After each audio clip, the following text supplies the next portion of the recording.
Un cambio di mentalità per la Confcommercio. Lo chiede, a margine di un convegno sulle reti d'impresa, il presidente veneto Zanon.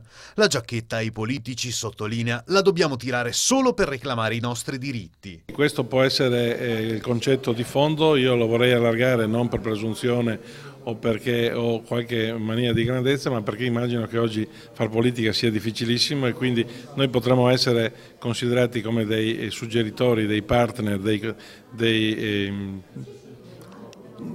persone responsabili che in qualche modo alla politica non portano delle richieste e che magari poi si possono mediare assieme, piuttosto che star lì solo e esclusivamente a giocare la partita antica, chi è più amico porta a casa qualcosa, chi lo è meno non porta a casa nulla. Zanon, riconoscendo di fatto gli errori commessi, apre ora a tutte le imprese che in passato hanno incontrato molte resistenze in Confcommercio. C'è dubbio, la sfida non solo il tempo che è passato non possiamo più recuperarlo, ma il tempo che abbiamo davanti è molto poco. Se non siamo capaci di interpretare questo cambiamento, questa epoca che ha finito gli anni 2000, che in pochissimi anni, come fosse già passato un secolo, e siamo solamente al 15 del 2000, dobbiamo accettarla come una sopravvivenza e nello stesso tempo punto di riferimento per le nuove imprese.